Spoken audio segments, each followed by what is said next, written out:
How are you? Yeah, not too bad.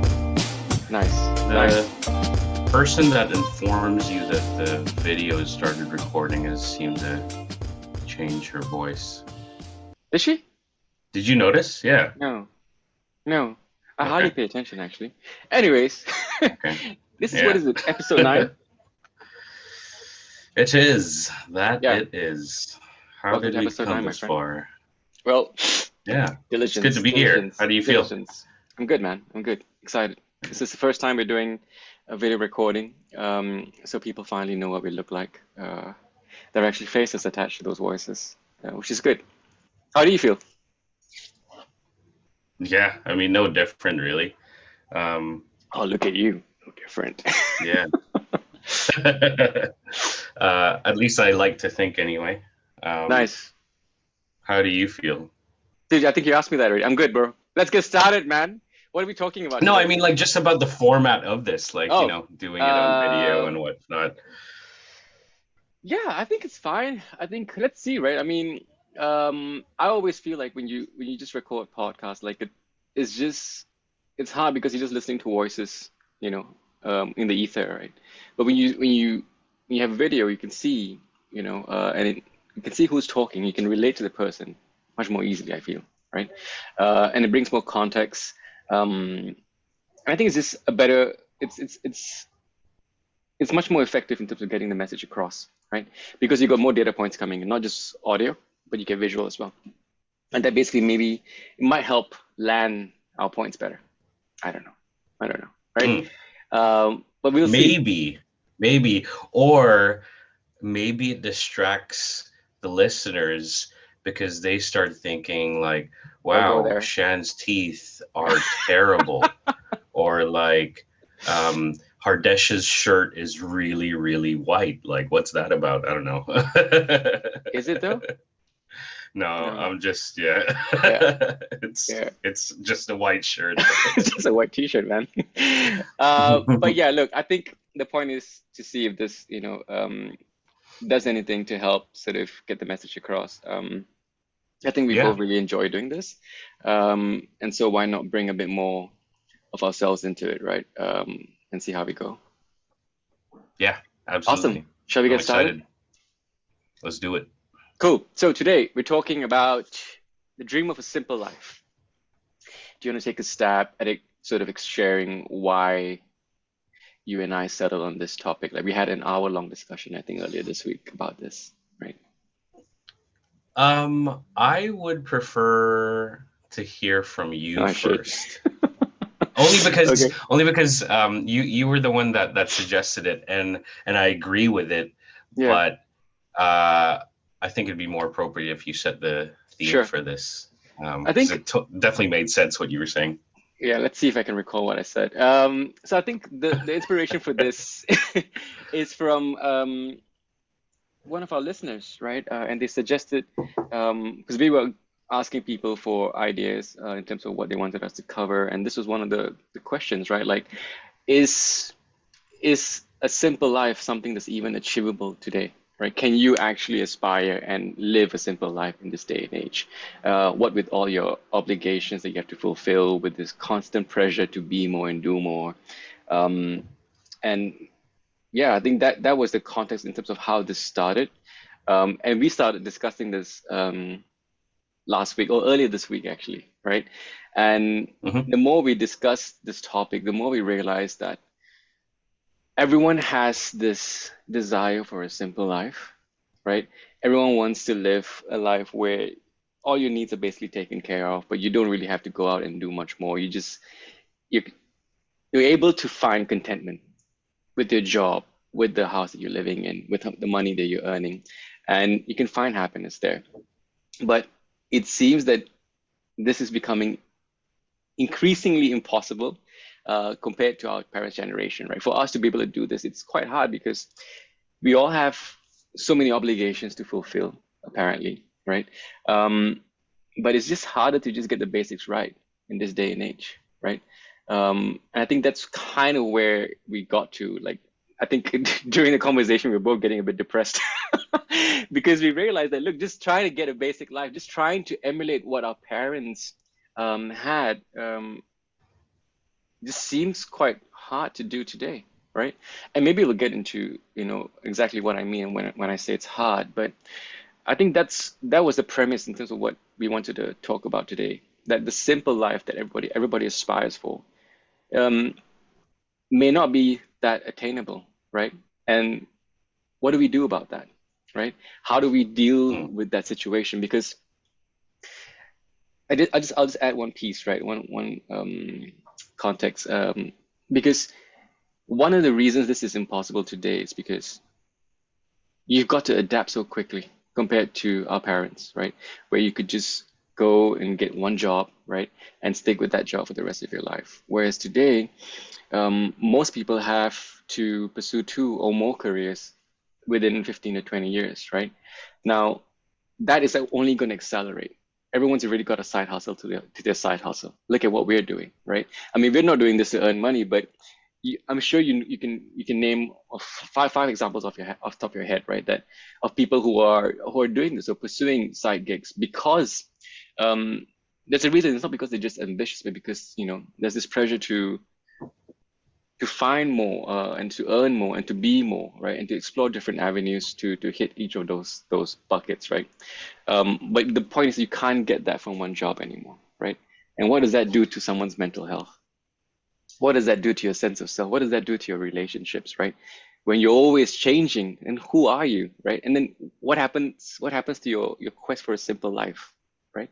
It disappears because you're always hustling, right? And I think that's one of the things that we got to. Yeah, I'll stop now. I think I'm just going off on a different tangent, but what do you think about that? Like, does that make sense?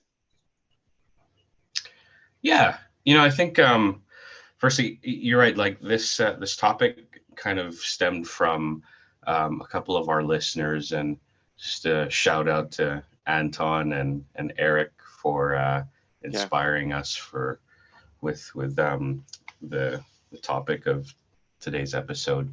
Um,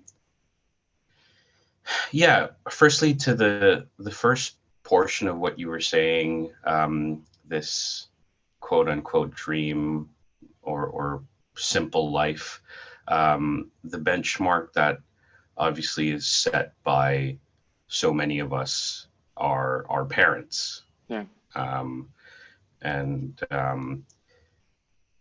I think with that respect, for me anyway, the thing that I need to keep reminding myself is um, that point of relation is quite frankly 20, maybe 30 years ago.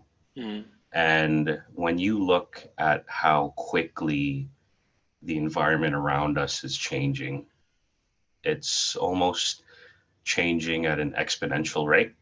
mm, So whereas, so I don't want to say that times were simpler back then, but in certain respects they they were. were, yeah, Um, and so you were right. Like you're right. Like there were many people that were able to just hold down one job, and that was enough. yeah, And we're not necessarily highlighting the lack of finances when we're talking about these side hustles or having more than one job. For many people, that is very much the case. Like just to yeah, make ends meet, they need to have more than one job. But for others, it might be, um, it may be that the main hustle or the main career isn't potentially their passions per se, and then the side hustle might be more in tune with what they're actually interested in. mm, And I think part of that actually, I don't want to say the blame or the fault, but our generation in many ways, I feel, was taught to pursue our dreams. yeah, Do pursue anything, and if you just keep on trying, it's going to go your way, right? But part of it is also because the generation that was teaching us this had the bias of the way that they grew up, where Mm. frankly, um, I was watching this documentary a few days ago, and they were talking about, at least in America anyway, that like the 50s to the 70s was just this explosion of growth where, um, quite frankly, nowhere else in the world did it see this enormous explosion of a middle class where Mm. basically if you just showed up, from 9 to 5, there wasn't a lot that you could do that would take you away from that path. Like, financially speaking, Yeah. you were more or less well off. But you fast forward to this day and age, and um, firstly, there's like a lot more people on this earth by comparison to that time period. Um, Also, information is traveling a lot faster, Mm. right? We have a window to a lot more people's lives. Um, Whether that's good or bad is a completely separate thing.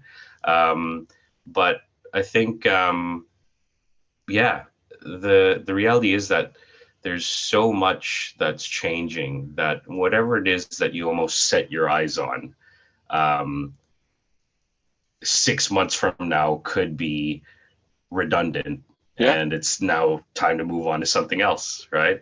Yeah. Whereas for others a generation ago, you could just pick that one thing and like focus on it and potentially build an entire life around it, and not only that, but start a family, um, and whatnot. So I think the reality is that there are many benefits to the kind of life that we live. There's a lot more freedom of thought, but also I feel like it's created this target that's not only moving more faster, but it's also moving more quickly. And Mm. on top of that, there's not just one target anymore. There's multiple targets, right? At Mm. any given point. So it does, yeah, it does create this overwhelming feeling sometimes. And so, yeah, I think even the topic of the dream of a simple life, right? What is that? I think it's very different to you. It's very different to me, and potentially a year from now, it could be very different to whatever definition we have of it now, right? Yeah. So yeah, Maybe we should start it's with that, right? Maybe we should start with really exploring what is a simple life? Like, to you, what does a simple life mean, right? um, so a simple life for me is making sure that my family, as in my mom, my dad, my brothers, my sisters, are all well looked after. Mm. My closest friends not only are well looked after, but are embedded into my life. Not stepping on my toes per se, but we're in each other's lives, that they know that I'm there for them just as much as they're there for me. So we probably catch up like once a week or so. Um, and I think the other aspect of the simple life is financial freedom to be able to Dude, it's beginning to pick sound a like the dream destination. life. Yeah. Well, I was gonna say, like, there's also just one last bit. There's Yeah. also the freedom to just be able to travel wherever I want. And I know, yeah, that sounds more like the dream life than the dream of a simple life, but that to me is the simple life. Because for the longest time I worked my butt off in the hopes that I'd be able to have that version of my simple life, where simplicity for me isn't worrying about money. It's not worrying about how those that I care about are doing. Mm. I am just in their life. If they have things that worry them or stress them out, I'm there. And if there's stuff that I'm worried or stressed out about, I can talk to them. And also just experiencing this world for all that it has to offer. Wow. That to me is a simple life. But actually, I'm curious, like with your reaction, like what is your simple life? No, I mean that's interesting, right? Because I mean that is the dream life to me, right? To be able to afford to take care of so many people, and I think everybody wants that, right? And then in addition to that, to continually have wonderful experiences, right? Like through travel, etc. I think the simple life for me, and I've thought about this for quite a bit. At its most basic, right? It's doing one thing, right? Uh, and learning how to be comfortable with that, right? And what I mean by that, right? And this is going to sound a bit romantic, but it's basically, imagine if you're a writer, right? You only do one thing. That's your profession. Or if you're a carpenter, or if you're a mechanic, that's one profession. That's one thing that you do. And as a consequence of that profession, you live in one place with the bare minimum, bare necessities that you need to live, right? And it's a constant conversation of, okay, what do you actually need to live, right? How big a bed do you need? How big a room do you need, right? And it's that conversation that you need to have, because actually, if you're 6 foot, right, you probably just need a single bed, right? Which then makes you think like, okay, how big a house do I need? I just probably just need one room, right? And okay, how much food do I need? Like, well, how much energy am I expending on a daily basis? Maybe I'll just need like 3 to 4 meals, right? But that to me is a simple life where you learn how to negotiate your needs and expectations down, um, and find a way to meet those needs, right? Now, a lot of that challenge associated with living that life, to me, is in your head, right? It's in your head. Yeah. Is that okay for you? Can you live with that? Can you live like that, right? And that also assumes that it's only you, right? If you have a family, are your family members going to be okay with that? If you have, your parents living with you and they fall ill, how are you going to provide for them, right? If you have children, right, in this day and age, right, and who, I mean, they're exposed to everything from around the world all the time, right? They're going to have ideas, they're going to have demands. How do you fulfill those ideas and demands, right? Your partner, right? Singular partner, wife or husband, right? Are they going to be content living in this, small little shack that you've built for yourself? Probably not, right? Because why? They're also exposed to everything, from around the world. They're getting ideas, and all these things are stoking, dissatisfaction, right? Mm. So that to me is, if it's just me, that's what a simple life would look like. And I think if it's just me, I could do it probably, or I could learn to do it. But if you hope to participate in the world, if you hope to have a life, which means including other people in your life, it becomes increasingly difficult, right? And then I think that was where I think, was it Eric? I think you mentioned, who shared, Mhm. the topic for today. I think that's where he was sort of getting at, right? Like, look, everybody has this aspiration for a simple life, right? But then you have all these obligations that you have to contend with, that you have to fulfill somehow, right? How do you do that, right? And then your whole life just becomes about fulfilling, those obligations, in the hope that one day my kids will, bugger off, right? And I'll be left to enjoy my life, right? But that day never actually really comes, because, you know, um, your worries and your dissatisfactions, they don't go away magically the minute your kids leave home, right? Um, Mhm. so it's like as if you're always postponing on yourself, right? For that simple life. How does that sound? Like, my description of a simple life. Yeah, I think it's beautiful. I think you're right. Like, if this was just you by yourself Yeah, on your own, in a way, yeah, that could work for you. But the reality is that once you start factoring those that you care about and whatever it is that they aspire to, um, I think that's when things do get more complicated, right? And as you said, like unforeseen circumstances, like health and various ailments. Yeah. and potentially preparing for worst case scenarios like that. Yeah, like it's wise to have a rainy day fund, for in case it rains, right? Yeah. But yeah, it's a tricky thing because on one hand, I remember not long ago there was a part of me that always felt like, like what would it be like if I just left everyone that I cared and loved and just pitched myself up on an island, and never saw anyone ever again, right? Um, and you know, building a hut, growing what I needed to eat, and on one hand, like, yeah, that sounded great, right?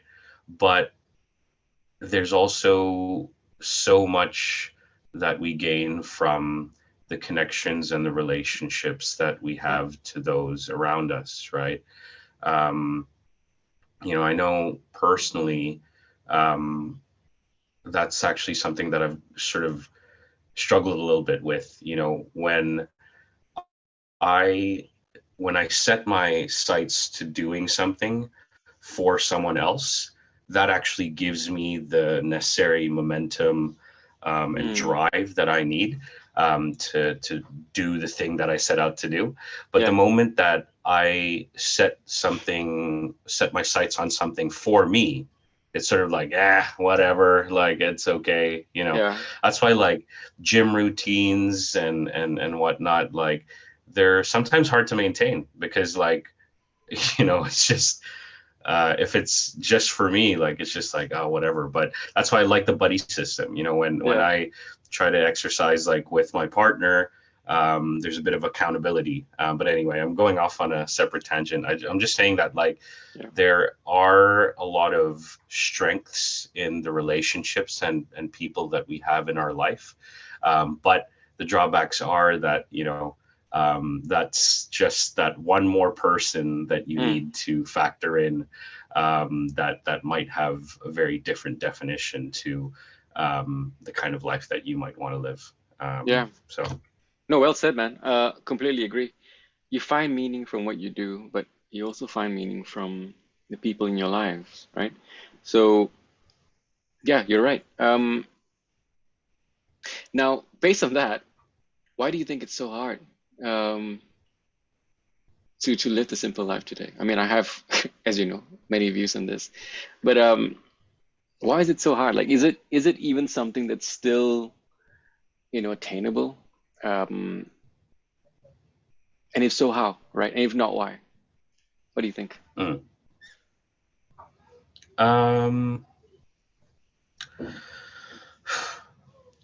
I think there's two things, that sort of at play, with each other and separately, right? Firstly, it's the external, Hmm. forces or factors around us. Um, we're constantly kind of benchmarking ourselves off of, the people around us and the things that we see, and rightly so. Um, but then there's also, internally, what's it? There's, I think it's called hedonistic adaptation, where whatever it is that you set your, sights for, the moment that you attain that thing, it doesn't take very long before the brain just kind of like Yeah, resets itself, as it always does, because biologically that's what it's meant to do. Um, and then you're then stuck with contending with the thoughts of, okay, what's next, right? And that has that sort of thing that's going on in your head has helped keep us alive, yeah, because it's constantly like, telling us to look out for potential dangers, but it also, frankly stops us from enjoying the simple life, because the reality is that, going back to the example I mentioned, had I perched myself up on an island all by myself, I probably would have made that hut, maybe, if I figured out how to eventually do it, I would have Yeah. um, grown or found food that I would have foraged or hunted for. And then what would I have done after a few years of being happy with that? Probably would have built a boat, right? Yeah. And then what would I have done with that boat? Like maybe gone fishing for a bit. And then eventually I would have taken that boat out to go find other people, right? Yeah. So you're kind of like back to square one, and back to uh, doing the thing that you were trying to get away from in the first place. So it all kind of goes Yeah. full circle. Yeah. Or if you watched Castaway, in which Tom Hanks was starring, you think about killing Yeah. yourself because you can't get around to building the hut. You can't find food. You can't build anything, and you get depressed. You take your own life, right? Mm. But that's the other extreme. So Sorry, you referencing that movie reminded me of this thing that I saw the other day, which I just found hilarious. Um, it was, did you know that the ball that played Wilson in Castaway is the exact same ball that was in the volleyball scene of Top Gun 2? that's fucking funny, dude. Obviously not true, but I remember reading it going, huh, that's hilarious. That ball's going places, man. Yeah, what That's a so funny. career. Got to work with Tom Hanks, And Tom then Cruise. Tom Cruise. I Like, know, right? damn. Anyway, sorry. No, that's quite funny. No, but the question I had was, I think what I really want to get into, like, is this question just purely aspirational today, right? Like, is it even attainable? Like, can you and I, for example, go out there and live the simple life, right? Um, and if so, how would that be, right? Hmm. Um, what do you think? I want to Great hear what question. your thoughts are first. Okay, well, I think it's going to be hard, man, for a few reasons. I think it's a combination of things. Number one, it's a it's it's a question of who you are, right? As a person, I think I'm quite ambitious and I'm very restless, so I need to always be working, right?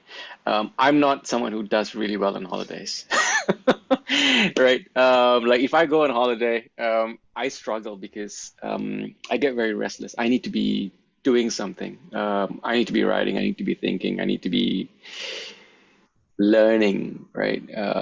So it'll be hard for me as a person, I think, to just not do anything. Um, but why, besides the fact that this is who I am, I think why it's going to be hard is because look at how quickly things are changing. I mean, everyone knows this, but just think about what's happened over the last 10 years, right? From the time that I was a boy, we moved from there being no internet to the rise of the dial-up, with remember the dial-up modem, the dial-up internet, and then we had pagers, Oh yeah, and then we had yeah. mobile phones, and then the explosion of the internet, and every every year something new is being brought online, right? And it was fantastic, right? Because it was as if like you were in Wonderland. Like every day there's a new toy to be playing with, right? And there's something new happening in the world. So it was really exciting. But now I feel like we're coming to a point where like you're okay. So previously, when I was growing up, they said go out there and get a law degree and be a lawyer and you'll be fine. Turns out that's a terrible plan, right? Because with the rise of AI, and I don't want to trivialize this, but with AI, making the impact that it already has, and we just, I think, only seeing the tip of the iceberg. With AI coming out and the threat of disruption that it poses to so many different industries, right? Um, you can't help but wonder, like, okay, so what the hell do I do now, right? And even if you exclude AI, right? Even if you went out to be a lawyer, and then you look around you, you see people becoming YouTube stars, by recording stupid songs or, taking their clothes off and making way more money than you are. Are you really going to sit down there and just feel like, okay, I'm contented? You're not, right? Because very few people get into the law because of a passion for the law, right? Most people get into a profession such as that because of the money and the status, right? Um, so if it were for me, then it's very hard, right, to then sit back and think like, okay, I'm just going to stick doing this one thing because it makes me money, and I'm going to ignore all the other possibilities and opportunities that I might explore. That might actually do more for me and my family. I'm just going to do this one thing. So probably not, right? I'm actually going to go and try and do different things to see like, okay, look, maybe today I can do multiple things at one time, right, and see where that takes me. But as a consequence of maybe pursuing that, right, I stretch myself out, even more thinly, right, across Yep. multiple different activities. Then the question is, am I then also compromising my ability to be really good at one thing, right? Because if you think about the greatest people in the world, right, they were great at doing one thing, right? No matter how far back you want to go. If you want to go down to, Alexander the Great, you want to go down to Julius Caesar, you want to go down to Tiger Woods, like, I think, sports athletes are basically a great example, right? You're really good at one thing, right? So that's the question, right? So now if I, were to go down this route, it's going to be really hard for me to think about having a simple life because now I'm going to be constantly hustling. I'm going to constantly be trying different things. And if I don't see immediate results, I'm going to jump to the next thing because there are so many things. And because I'm so impatient, right? And because there's this added pressure. And I think I would like to know where that added pressure is coming from. I feel like maybe it's self-imposed, right? Um, but I see it being quite hard, right? Um, Mhm. but and I'll say this, I'll make this one last point so I can get you to the conversation as well. This one last point, I feel like that's me, right? I'm not a teenager or a young adult by any means, right? Imagine someone who's 20 years old or 18 or 17, right? They're probably asking these questions themselves, right? So what do they aspire for, right? Do you think they're going to pursue the traditional route of choosing and building a career? Probably not. Are they going to try and create and do their own shit? Definitely, because there are way more opportunities and way more platforms today to facilitate that, right? But they're not the only ones doing it. You take one 17-year-old and you multiply that by a billion, right? The competition is rife. So how do you then stand out, right? And yeah, I think if you're going to have to go down this route of constantly pursuing different avenues, right, to establish yourself, to make a living, I think it's going to raise quite difficult questions for your state of mind, right? What do you think? Yeah, I think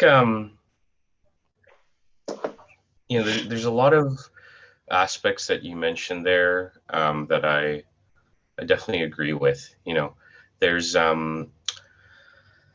I think as you were saying all of this, I was thinking to myself, like, I think for me anyway, the the the problem actually lies in the word in itself, the simple life, right?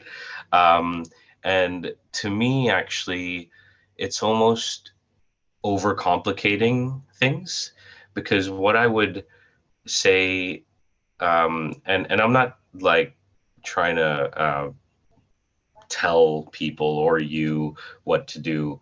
I think what I'm about to say is more for me, right? Rather than trying to focus on the simple or a simple life, um, I'd encourage myself to look at a life or the life, without its simplicity. Um, because with the lack of simplicity does come the stress, but it also comes growth. It comes it brings the connections and the beauty of relationships when you connect with someone. Um, but it also comes with the stresses, when you compare yourself with someone else, when someone decides to tell you, hey, you should be doing this. I think it's like anything else, it's a fine balance, right? For myself, I need to define what the core pillars are that are unwavering, right? So maybe in the financial sense, it's a minimum amount of income to be able to afford a specific type of lifestyle that I can't do without, you know.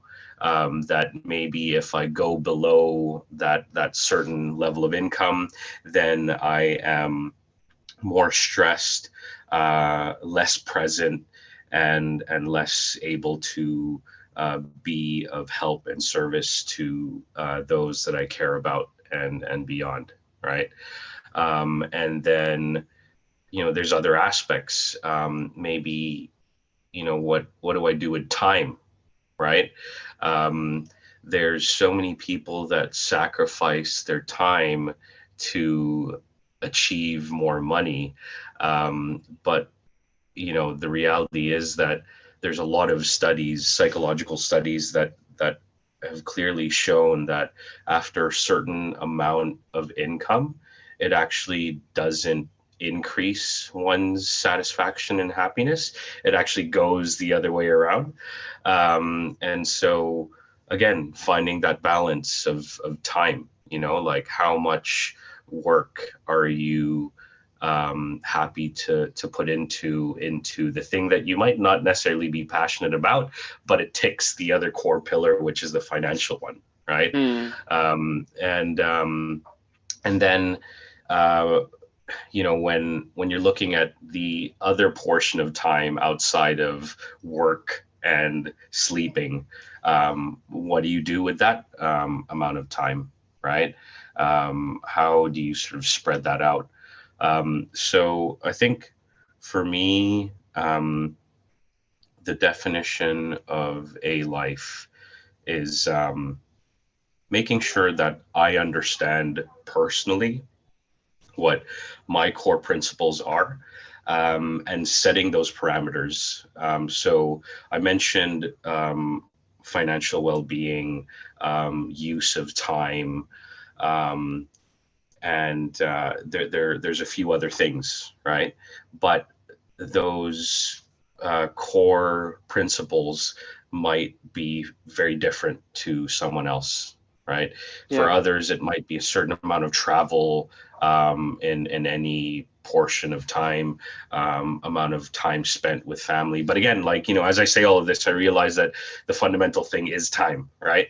Um, but I think setting what those core principles are, and making sure that in every facet of your life, once you understand what that is, that you are defending that as rigorously as possible. Mm. Because by doing so, um, you are achieving at least the most balanced version of yourself to be able to then project that out to those around you. But making sure that you're also then checking in with yourself, and asking yourself, are these core principles that I've set still conducive to the world around me and what I equate with satisfaction and happiness? And if not, why? And do I need to adjust my expectations, or do I need to potentially evolve um, certain aspects of what I thought was important? Um, that to me, as I'm saying all of this, I understand that the simple life isn't simple at all.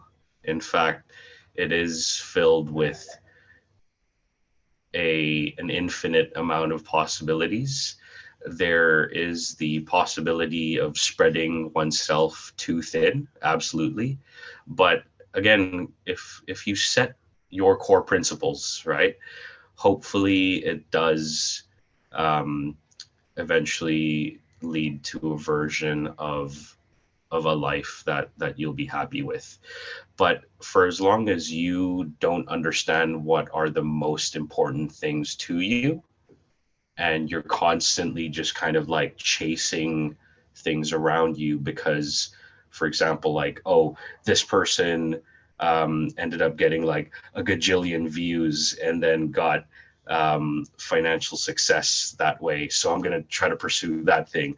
Or this person was like uh, adored worldwide by doing this and this, so I'm going to end up doing that. Like, yeah, you are going to end up spreading yourself too thin.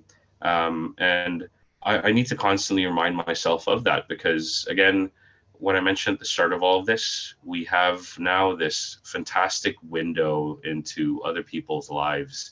And on one hand, we draw a lot of good examples of what to do and what not to do. But then also it may set very unrealistic expectations because, so much of these windows into people's lives are quite frankly snapshots, right? We're not given the benefit of context of where these people came from.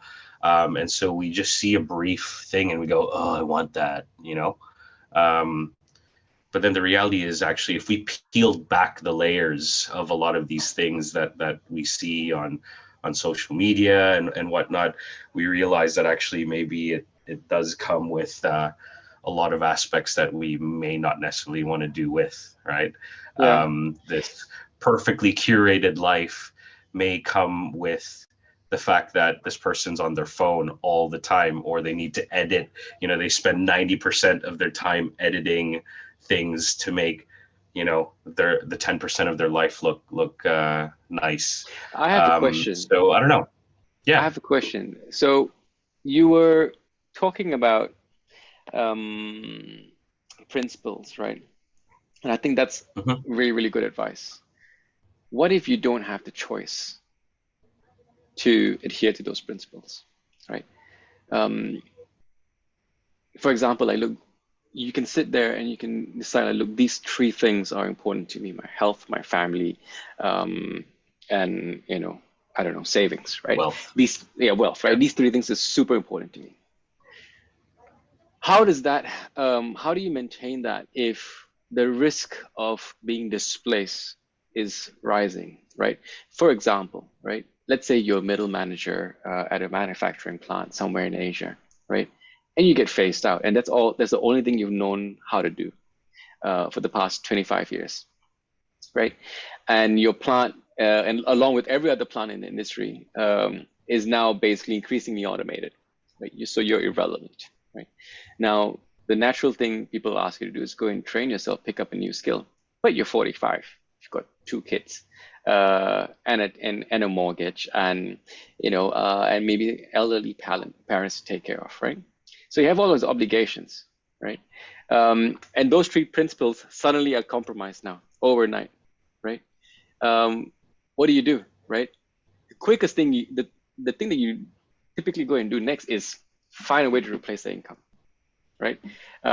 So you end up becoming a Grab driver, maybe, right? And then you maybe Hmm. try and explore any other side hustles with friends and family. What can I trade, buy, sell, right? But then you're living in perpetual anxiety because of your inability to meet those core principles, right? Hmm. And I think that's what sort of worries me because that is already happening today, right? Hmm. And that's increasingly is going to get worse. And I think I'm just making an assumption here, but I think the number of people that are going to be impacted by that scenario is just going to increase, right? So then the question comes like, okay, I have all these core principles.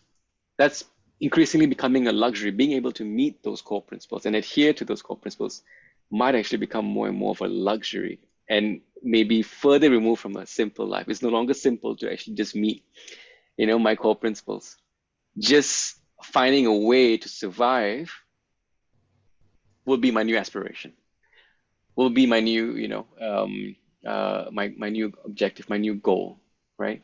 And I hope I'm not sounding too pessimistic, but that's my concern because um, I feel like we're living in an increasingly crowded world with a smaller and smaller pool of opportunity, right? There's a perception of abundance, right? But when you dig deep, right, where is the abundance really? Where is the abundance that we're supposed to be enjoying? right? And the reason I'm saying this is because of this hustle economy, right? That we're all part of. Where the gazillionaires? Most of the time we see scams, and the people who are running these scams are sitting on the top, right, until they get arrested, right? But most people who are hustling, right, don't actually end up making a lot. They can't actually replace their incomes. So it goes back to this question, right, about the simple life. Is that something that's sustainable as we head into this new future, right? Or do we have to change the definition? Like what you said, do we have to change the definition of what we mean by a simple life, right? And what does that do to a person? Because that is the one thing I'm quite curious about. What does that do to your frame of mind and your sense of self?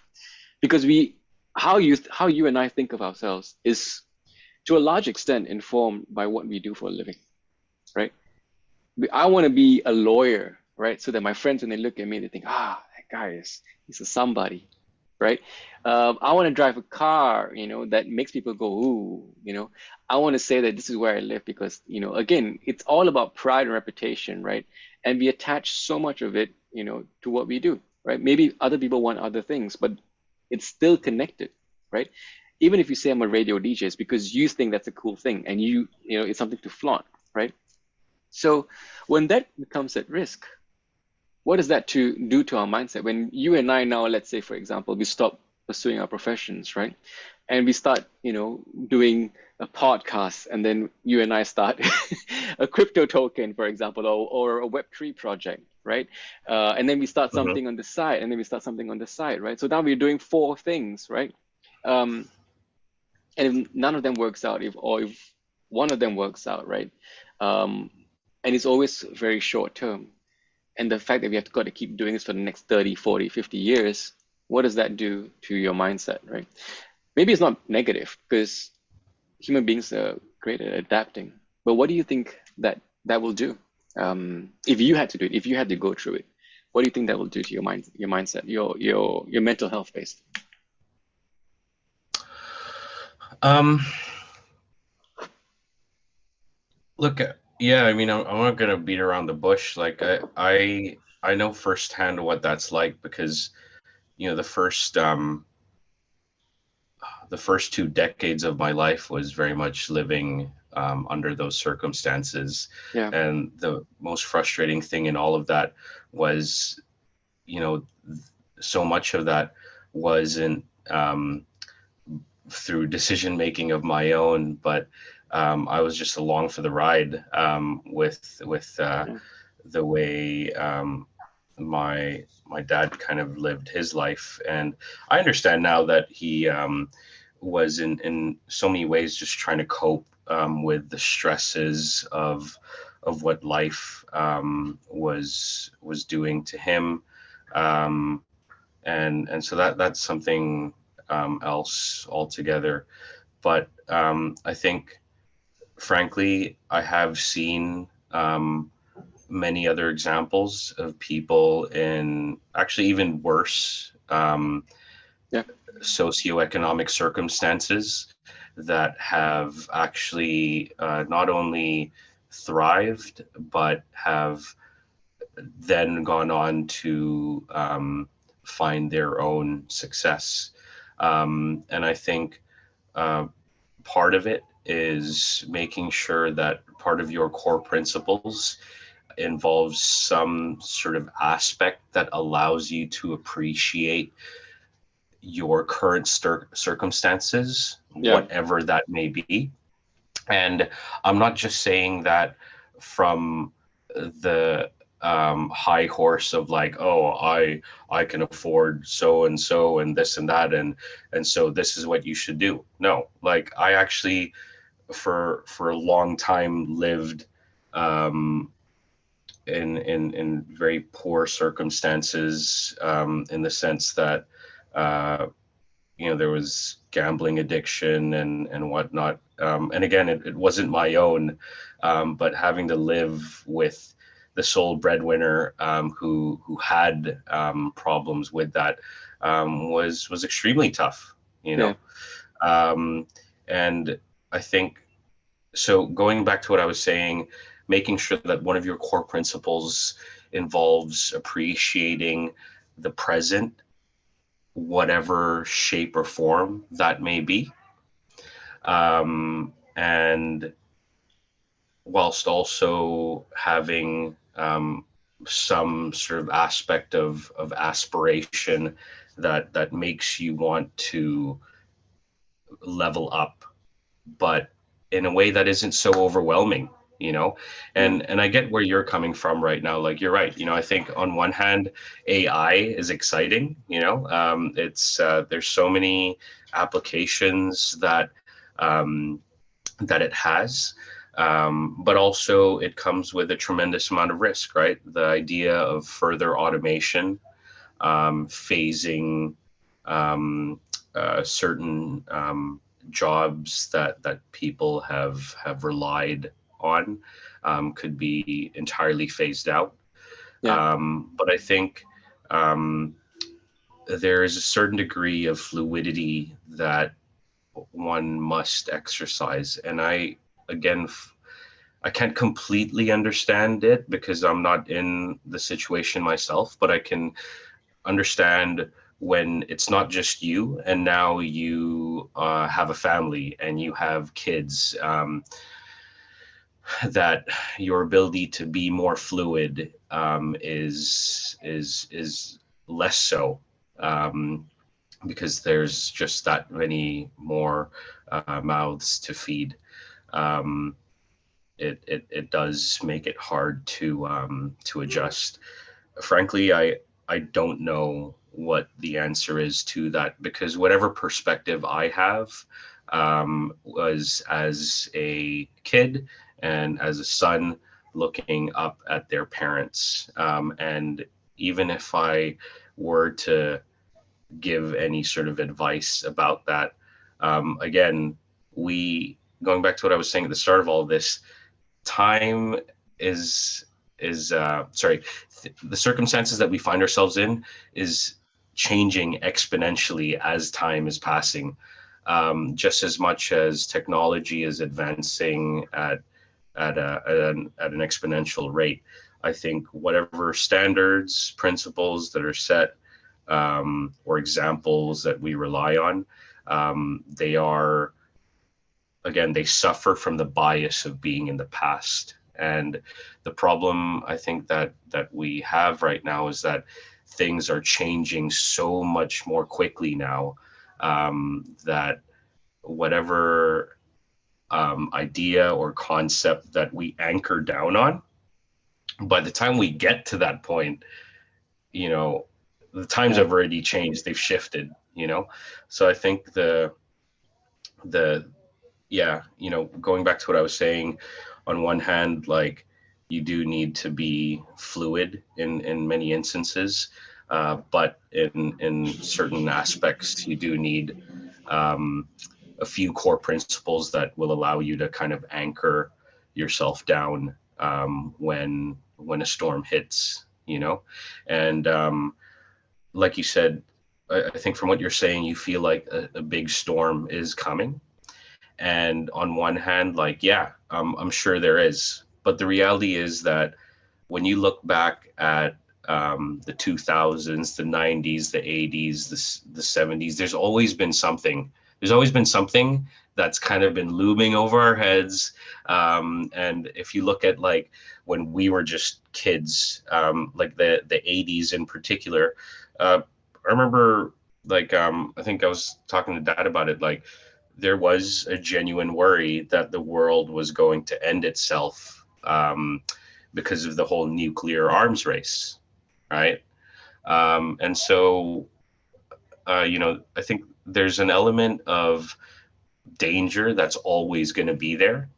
I think the problem also stems from the fact that media, not social media, but media corporations also have understood that bad news sells newspapers far much more quickly than good news. And so, again, the statistics have shown that since the 90s, the increase of bad news has increased exponentially, because um, because that's what people love to read about. But I think that also therein creates this constant feeling of unease, because again, it also, um, you know, back from when we were kids, we were constantly being told, remember to stay informed, read the news so that you keep a conversation going. That's one of the things that I constantly always do, make sure that you're keeping up to date with current events, so that you stay up to date, and within a conversation with someone, you can keep something going, right? But with that advice, I don't think our parents really realized when they were telling us this, that, you know, a large majority of the news that you're going to end up reading day in and day out is going to give you anxiety and stress in your life, because it's going to increase in terms of the things that you should look out for. Yeah. So to answer your question, I think in terms of what one might do in these kinds of worst case scenarios, where the father with two children and a wife and grandkids, suddenly loses his job. What does he do? Personally, if I were in that person's shoes, I would take a bit of time to have a look at what they've been doing for the past however long they've had this job for. Ask themselves if that's what what parts of what they were doing they enjoyed, Yeah. what parts of what they were doing they didn't really enjoy, and um, try to find something else that may be able to replicate that, and try to talk these things out with people that they confide in, whose opinions they respect, um, because that's another fundamental thing, I think. Yeah. As much as it's ideal to kind of like think and figure stuff out on your own, I think there's so much benefit to talking things out, getting an opinion of someone else. It's why I love our conversations, because I learn so much from your perspective. And sometimes as I'm talking things out, it's sort of like I'm sort of saying these things to myself more so Yeah. than I am trying to lecture you. Yeah. So there's a lot of benefits to that. So that, I think that's probably what I would end up doing if I were in that situation. But also I'd probably like give myself a minute or two, or probably longer, to panic a little bit, Yeah. because that's, yeah. Yeah. I'm just thinking about that scenario, right? Like that guy will probably be freaking out in terms of thinking how to replace his income, right? Because Yep. the needs of your family, they're constant, right? And they need to be replenished constantly. So that'll be top of mind. And I think talking it out will be important in the respect that, look, sometimes you just may not have a lot of options in terms of what you need to do to replace that income, right? Sometimes it may mean taking, a shittier job, basically, just to pay the bills, right? And the Yeah. one thing that's standing in the way of that is the ego, right? Because we have this sense of ourselves that, look, I am supposed to be doing this. This is my value. This is my worth, right? And if you can't compromise on that, your family suffers, right? And I think all of us are dealing with that little situation to a large extent today, right? But having that Yeah. conversation is very difficult because then you can't help but sort of ask yourself this question, like, is this what my life has come to?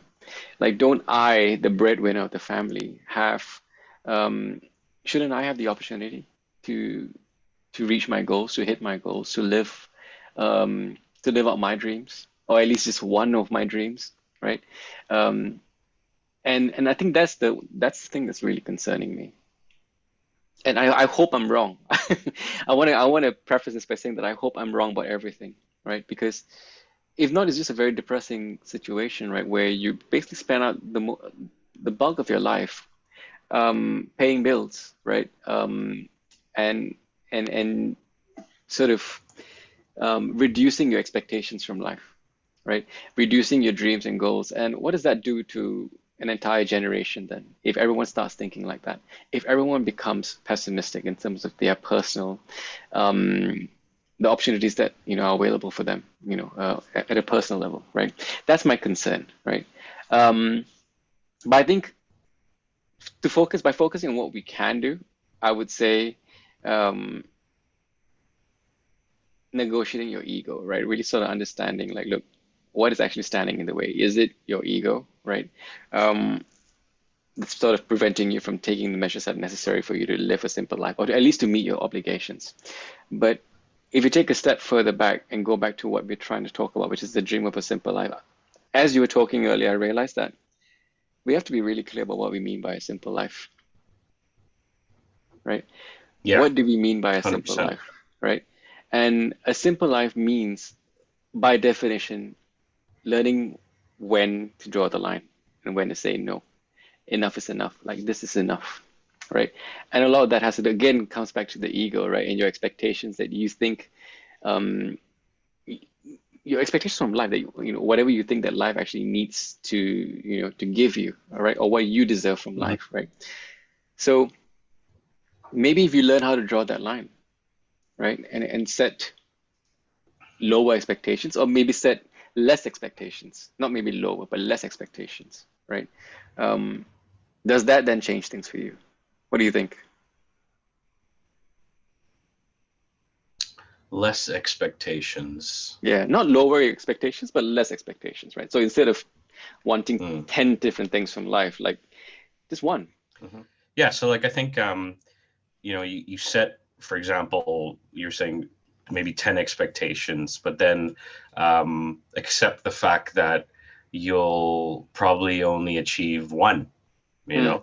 And if you reach maybe like five of them, um, then you're probably doing a lot better than most, right? yeah, So it's I think that's it kind of goes back to that balance, right? Like set high expectations, but also manage your expectations in the sense that you're not necessarily going to hit all of them, and that's okay, because rarely do we get everything that we want in life. yeah. And I I don't would say that in a depressing or pessimistic way. I would also say, like, I think if a simple life is really what you want, then you got to actually work hard for it. And by that, what I mean is just managing expectations is one thing, but also checking out from the madness that is the world, right? I mean, you see people sort of going off grid and trying to build a life off grid. I'm not suggesting you do anything, that sort of drastic, but I think if you try and be a bit more realistic, manage your expectations, and really sort of check out of all the noise that's basically trying to condition you to want more, to be more, to do more. At some point, if you know how and why to draw the line in life, I think that's a quicker route to happiness, right? What do you think? Yeah, yeah, absolutely. Um, I completely agree with you. It's there's not really much else that I can necessarily add to that. Yeah. I think also probably understand that in this day and age, the flow of information around us um, is on one hand helpful and informative, but it also can have a way of impacting the ego and our expectations. Mm, So it's about checking in with yourself and asking, whether the things that you set yourself out to do, are they attainable? And why is it that you're reaching out for it? Yeah. And does this fit within your core principles? Or could this potentially be some sort of weird standard that's been set by something that you've looked at and decided, ooh, I want that? Or Yeah. maybe even a family member that says, hey, you should, you're not successful now, you should do this thing, and then you'll be successful, you know? Yeah. Yeah. Um, Yeah, yeah. maybe. I don't know, man. I feel like that's, as I'm thinking through everything that we've talked about, and I'm just thinking about Eric's, comment that sort of sparked this entire conversation, right? Um, and also, I think this point that you made earlier, when has anyone ever had the simple life, right? I feel like it's a constant negotiation, right? Even when you were a hunter-gatherer back like thousands of years ago, right up till today, when has anyone really had a simple life? Even if you're a billionaire, like your life is full of problems, right? And full of stress and tension and worries and decisions to be made. So who actually has the simple life? I mean, even a monk sitting in, not a monk, but maybe even like a yogi who's sitting, on the top of the Himalayas. His life is not free of, it's not simple because he's living in harsh conditions trying to achieve the impossible. Maybe not impossible, but, trying to achieve an, very, very difficult goal. So no one really has a simple life, I think. And maybe it's not the right question, right? Maybe it's an aspiration, right? A simple life is the aspiration. And that is, if you aspire for that, the chances of you actually um, attaining some semblance of a peace of mind is higher Hmm. than otherwise. What do you think of that? Yeah. Um, it's, I can't believe that I haven't mentioned this up until now, but Yeah. strangely enough, I've just started reading this book called The Good Life. I don't know if you've heard of it. The Good Life is So The Good Life is a book that is written by two Harvard psychologists that Hmm. have been leading the world's longest scientific study of happiness. And the study started in 1938. And the sample was predominantly men, Yeah. right? But there have been a number of similar studies that have happened all over the world since then.